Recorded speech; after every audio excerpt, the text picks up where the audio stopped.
It's just a life in a generic sense. A life was imposed because a life came to exist. And so, had you never existed, there are plenty of other lives that came to exist. And so it would have been one of those, randomly, it would have been one of those that did the imposition of a life. David Benatar needs to recant and issue a public apology for the damage done by his asymmetry argument and his assertion that it is better to not exist, that it would be better if your parents had never committed the crime of causing you to exist. The fact that you already didn't exist, and that lack of your existence wasn't able to stop you from coming to exist, is proof that not existing is incapable of being better or stopping a life from being imposed. You didn't exist, yet a life was still imposed. I'm using Benatar's language here, the imposition of life. The asymmetry argument says that if you were never born, that there's this kind of deprivation of good and bad, that there would just be this endless perpetual lack of experience. There would have to be, in order for the asymmetry argument to offer anything. And a lot of philosophers and regular people recognize this, that it just doesn't make sense for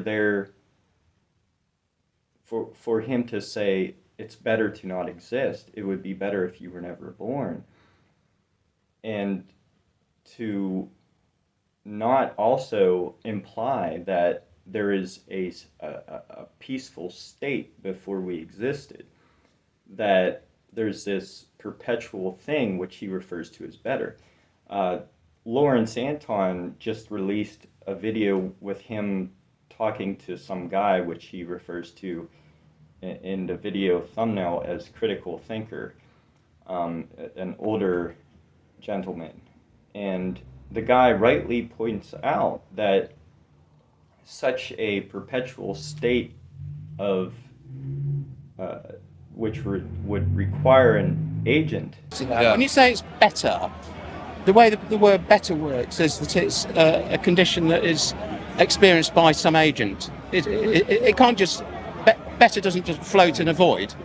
You can't have an empty universe that just has better in it.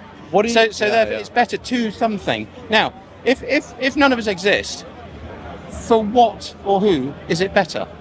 And it has to be an agent that can, that is, I use the word intelligent, but it is at least sentient, conscious, up to a level where things can be better. And I suspect that for something like a sea anemone, there's no better or worse. I mean, they move around, they go for the light and that sort of thing. You could say that's better. At our level, there is definitely a better. So if you're using the word better, it must imply that there is some agent somewhere still there for which it is better.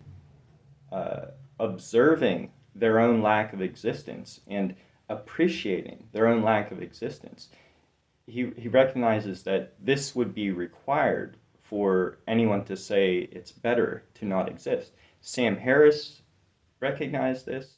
On your account, there's no deprivation to him or her for not being brought into existence on account of not getting to do all the good things there are to do. But there is a benefit to not suffering all of the inevitable pains of existence. But that benefit doesn't accrue to anyone because no one by this description exists. It's just obvious to everyone. And every time people bring it up, they end up just, the antinatalist just ends up giving up on it and saying, well, we can agree to disagree and let's move on from this topic. Benatar did that in his argument, in his debate with Sam Harris. They both just agreed to move on from that. But Sam kept bringing it up every once in a while. But they just moved past it and started talking about other aspects of antinatalism. The same goes with Alex O'Connor. He pointed out, and Benatar just kind of insisted that it made sense that it is better to not exist. And he'll say things like, I don't mean the person that doesn't exist is it's better for them.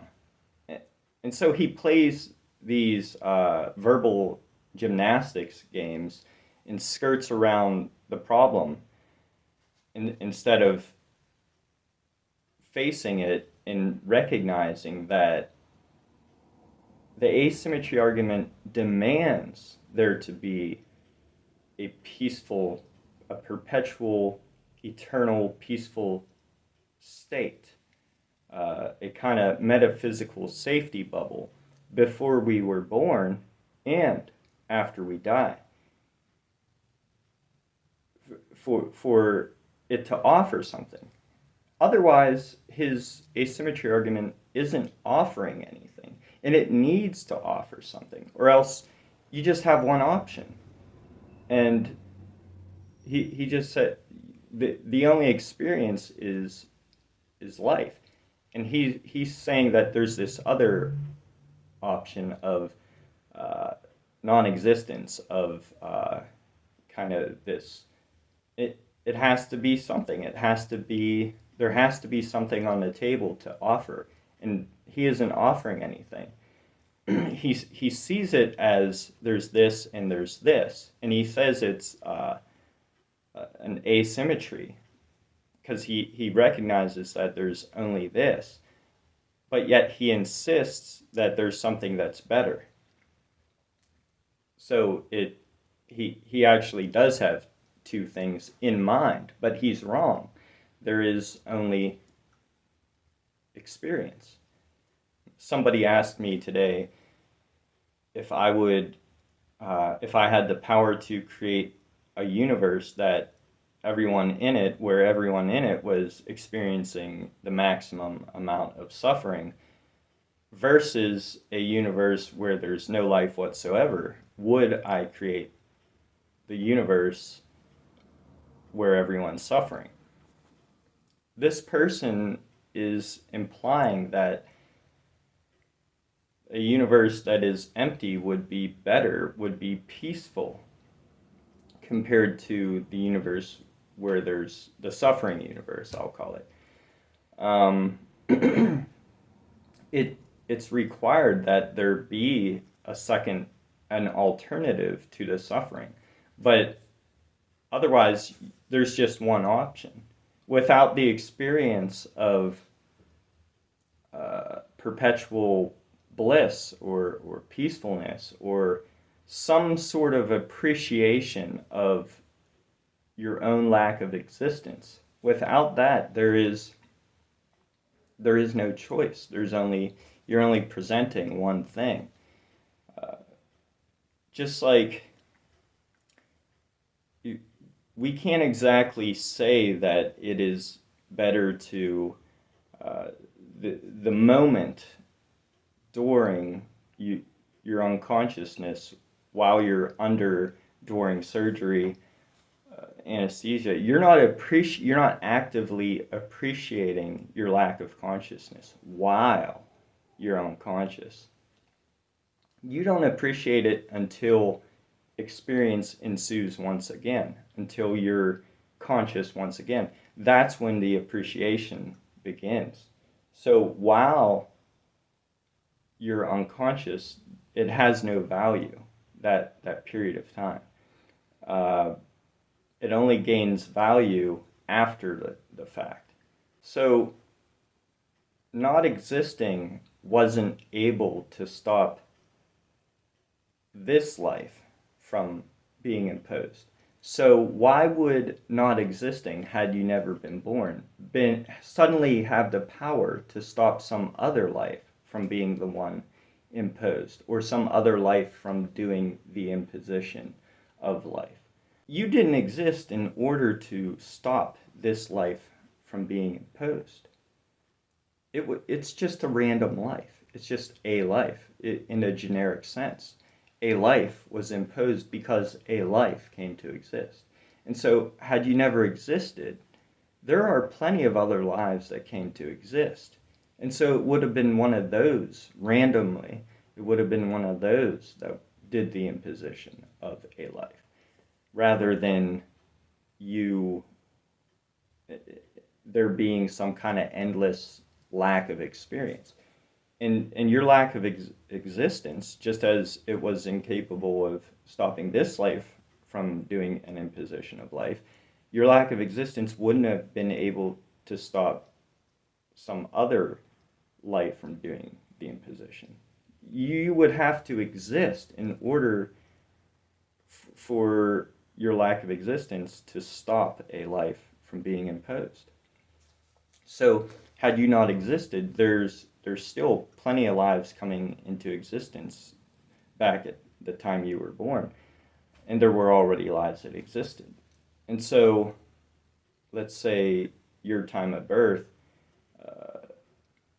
there was plenty of things coming, an elephant or a rat or an alien somewhere. There's just so many lives coming into existence at that point in time. One of those would have been imposed instead of the life that was imposed. If it's easier to see it this way, if you imagine a completely empty universe, but then a single life, just see it as a generic life, kind of like a silhouette of a body, kind of like we see on crosswalk signs, just a generic life. If one of those comes to exist in this empty universe, then that's the life that's imposed. No matter which life it is, that's the life. That becomes the life now. Just as this life is the life right now for you. So there's no escaping the imposition of a life, because to escape it would require you to exist. This is why the asymmetry argument is baloney. It is a deepity. It's nonsense. And I believe, because of this, David Benatar should recognize this. If he hasn't already, he needs to be confronted with this fact. And as soon as he learns about it and accepts it and understands it, because in his worldview, he is an atheist and he is a naturalist. In his worldview, what I'm saying, it would be completely true. It would be a fact. Just as it's a fact that not existing is clearly incapable of not stopping a life from being opposed. This is true for all lives that have ever existed. Every single life that has ever existed at one point in time didn't exist. And that lack of existing didn't offer anything to stop a life from being opposed. So once he recognizes this and accepts it, he needs to apologize for the damage done by his asymmetry argument, by him merely saying that it's better to not exist. Apologizing to the parents that are shamed by the idea that it is unethical to give birth to any life. Apologize for the shame that they feel, and apologize to all the offspring, all the everyone with parents, for leading them to the conclusion that they would be their parents committed an unethical act.